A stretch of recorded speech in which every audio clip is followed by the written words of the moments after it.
안녕하세요. 오늘도 성장합시다. 테니스를 하시는 분들 대부분은 선수들처럼 강력한 서브를 놓고 싶어 하실 겁니다. 강력한 서브 하나만 있어도 경기 운영이 완전히 달라지죠. 서브는 테니스 중 가장 폭발적인 동작입니다. 힘을 모았다가 단 한순간에 터트리는 동작. 그래서 선수들의 서브 속도가 200km를 훌쩍 넘어가기도 합니다. 오늘은 서브의 각각 동작을 철저히 해부해서 강력한 서브를 만드는 진짜 원리를 설명드리겠습니다. 다른 스포츠의 바이오 메카닉스를 비교하면서 이해하기 쉽게 풀어드릴 테니 끝까지 시청해주세요. 먼저 강력한 서브의 시작은 컨티넨탈 그립입니다. 라켓면의 두 번째 베벨에 인덱스 너클이 위치하도록 잡는 그립이죠. 초보자들은 보통 이스턴 백핸드, 즉 팬케이크 그립을 잡습니다. 왜냐하면 정면으로 서서 정면으로 치기 가장 편하기 때문입니다. 하지만 이 그립은 팔꿈치를 펴는 힘만으로 서브를 하게 만들어 파워가 극적으로 제한됩니다. 또한 스핀 서브 같은 발전된 기술로 이어지는 게 거의 불가능합니다. 반면 컨티넨탈 그립은 팔의 내회전을 제대로 사용할 수 있게 해줍니다. 강력한 서브를 위해선 꼭 필요한 그립이기 때문에 어색하더라도 반드시 초반에 적응해야 합니다. 서브는 정면이 아니라 옆면으로 서서 준비합니다. 이것은 폼이 멋있어서가 아니라 몸통 회전 에너지를 쓰기 위함입니다. 사람의 몸은 앞뒤 움직임보다 좌우 회전에서 훨씬 큰 힘을 냅니다. 복싱에서도 직선적인 잽보다 몸통을 비틀어치는 스트레이트나 훅이 강하죠. 앞뒤로 움직일 때는 복근만을 사용하지만 좌우로 회전하면 몸통 근육의 전체를 사용하게 되기 때문입니다. 야구 투수가 마운드에서 옆으로 서는 이유도 똑같습니다. 몸통 꼬임을 극대화하기 위해서입니다. 노모 히데오 선수의 토네이도 폼은 그 극단적인 활용이죠.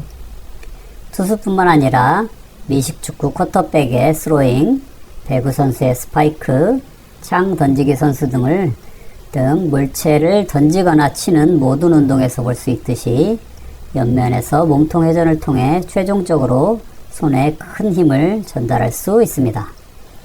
정면으로 서면 팔만 쓸 수밖에 없고 허리나 어깨의 회전력이 거의 사라지게 됩니다. 옆으로 서는 순간 골반, 몸통, 어깨, 팔, 라켓 이 순서로 에너지가 흐르는 회전 에너지 체인이 만들어집니다. 옆으로 선다는 건 회전을 위한 공간을 확보하는 준비 자세인 것입니다. 발의 넓이, 즉 스탠스는 어떻게 해야 할까요? 스탠스도 파워에 영향을 미칩니다. 다리를 어깨 넓이로 벌리고 서는 플랫폼 스탠스는 서브 안정성이 높지만 파워는 약간 떨어집니다. 핀포인트 스탠스는 중심이 한 점에 모이기 때문에 서브 안정성은 떨어지지만 파워는 플랫폼 스탠스보다 약간 더 높습니다. 우리가 서전트 점프를 한다고 할 때 두 발을 벌리고 뛰는 사람은 없습니다. 다리를 벌리고 뛰는 것은 모으고 뛰는 것보다 물리적으로 볼 때 힘이 당연히 약합니다. 이것은 양 다리의 에너지의 방향이 직선으로 평행하게 있지 않고 대각선에서 한 점으로 모아져야 하는 구조로 인해 힘이 분산되기 때문입니다. 따라서 파워에 보다 초점을 맞추시고 싶은 분은 핀포인트 스탠스를, 안정성에 보다 초점을 두고 싶은 분들은 플랫폼 스탠스를 취하시길 추천합니다. 대안적인 방법으로 파워 서버였던 앤디 로딕은 플랫폼과 핀포인트 중간 정도의 스탠스를 취했습니다.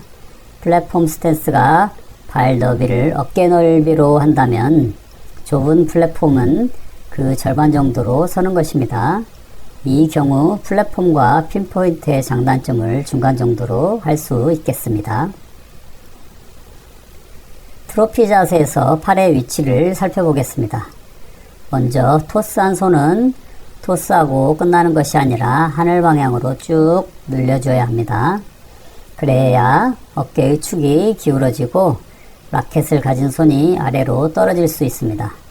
그러면 나중에 스윙할 때 다시 도약할 수 있는 공간이 쉽게 만들어집니다. 토스한 손이 끝까지 위로 뻗어야 몸통에 회전축이 세워집니다. 많은 아마추어들이 이 손을 쭉 뻗지 않거나 너무 빨리 내리는데 그 순간 꼬임이 풀리고 회전 에너지가 사라집니다. 트로피 자세에서 라켓을 잡은 팔의 팔꿈치는 몸통과 90도가 되도록 어깨를 올립니다. 팔꿈치는 앞면이 아닌 옆면으로 위치하도록 해야 합니다. 이것은 몸통의 회전 에너지를 이용하기 위함입니다. 만약 팔꿈치를 앞쪽으로 하면 회전 반경이 너무 작아져 에너지를 효과적으로 사용하지 못하게 됩니다.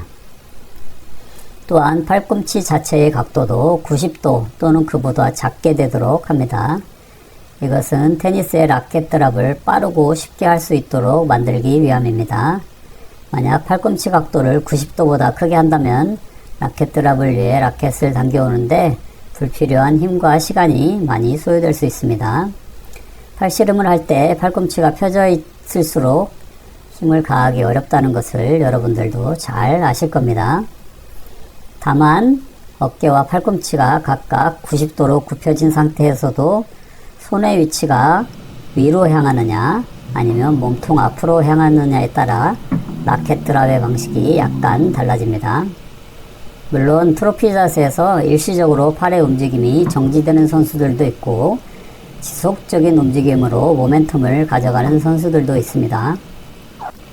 팔의 움직임이 정지되는 선수들 중에서 일부는 트로피 자세에서 손의 위치를 몸통 앞으로 하는 경우도 있고 손의 위치가 하늘 방향으로 향하는 경우도 있습니다.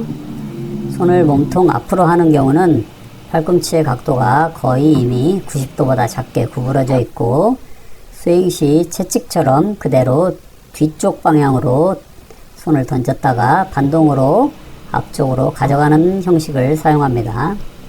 이 경우는 채찍처럼 스윙을 가져가기 때문에 특히 손목이 굽혀져 있는 것이 특징입니다. 반면 손을 하늘 방향으로 향하는 경우는 팔꿈치 각도가 그보다는 90도 정도로 벌려져 있고 스윙 시 아래 방향으로 손을 돌리면서 모멘텀을 얻는 형식을 사용합니다. 이 경우는 아래로 스윙을 가져가기 때문에 손목이 꺾일 필요가 없습니다. 이 두 가지 방식 중 어느 것이 더 파워에 영향을 미치는지는 확실하지는 않습니다. 앤디 로딕은 전자의 방식을 사용했습니다. 이 부분은 따로 연구해 볼 필요가 있기 때문에 후속 영상에서 한번 자세히 다뤄보겠습니다. 트로피 자세에서 두 발의 뒤꿈치는 반드시 들려 있어야 합니다. 뒤꿈치를 땅에 붙이고서는 강하고 빠르게 점프하기가 어렵습니다. 우리는 스플릿 스텝을 할 때에도 강하고 빠르게 준비할 수 있도록 뒤꿈치를 띄웁니다. 서전트 점프를 할 때에도 순간적으로 발 뒤꿈치를 뗀 다음에 이루어집니다. 뒤꿈치를 들면 종아리 근육이 수축해 있고 위로 뛰면서 순간적으로 뒤꿈치가 아래로 내려가고 다시 종아리 근육이 수축하면서 반동으로 더 강하게 뛸 수 있기 때문입니다. 종아리 근육을 팽팽하게 당겨진 고무줄이라고 보시면 이해가 쉽게 되실 겁니다. 탄성이 훨씬 높아지게 됩니다. 엉덩이는 공을 타격할 방향으로 집어넣어 하체가 기울어져야 합니다.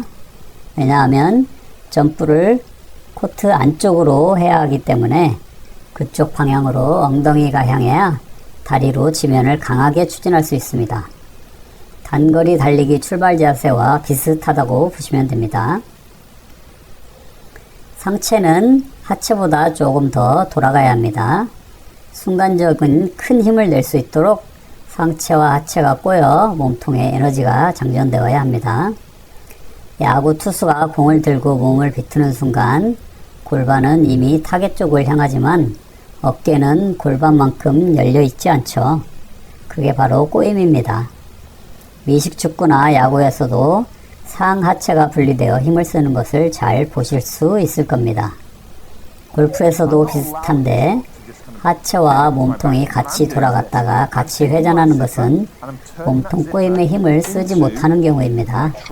몸통의 에너지가 응축될 수 있도록 꼬아줘야 한다는 것을 잊지 마시기 바랍니다. 테니스도 마찬가지입니다. 골반보다 상체가 더 돌아가야 몸통 에너지를 잘 쓸 수 있습니다. 강력한 서브의 비밀 중 하나가 견갑골 모으기입니다. 견갑골을 모아야 순간적으로 폭발적인 에너지를 분출할 수 있습니다. 야구에서는 이를 장전한다고 표현하기도 합니다. 아마추어 투수와 프로 투수의 큰 차이에도 이런 견갑골 사용이 있습니다. 야구에서도 올드스쿨의 경우 어깨 회전을 뒤로 더 하는 방식으로 힘을 축적했다면 뉴스쿨의 경우 견갑골을 뒤로 당겼다가 빠르게 풀어주는 방식으로 힘을 간결하게 사용합니다. 배드민턴 스매싱에서도 견갑골 사용은 가장 강력한 힘을 사용하는 원천이 되는 것을 영상에서 잘 볼 수 있습니다. 565km라는 세계 최고의 스매싱 속도를 가진 란키레디의 영상에서 보시면 스매싱을 하기 전에 견갑골을 당기는 모습을 확실히 보실 수 있을 겁니다. 특히 발이 지면에서 떨어져 공중에서 상체, 어깨 또는 팔을 회전시키는 경우 작용과 반작용 법칙에 따라서 내 몸은 반대 방향으로 힘을 받게 됩니다. 그래서 내가 지면 발력에서 추진했던 동력이 상쇄되는 것입니다. 이 부분은 제가 이전에 만들었던 프로코치도 알려주지 않는 강한 스트로크의 비법 영상을 참조하시면 과학적인 분석을 잘 이해하실 수 있을 겁니다. 공중에서는 어깨 전체를 크게 돌리면 반작용으로 파워 손실이 생기는데 견갑골 중심의 움직임은 반작용이 적어 에너지를 더 효율적으로 보낼 수 있는 장점이 매우 큽니다.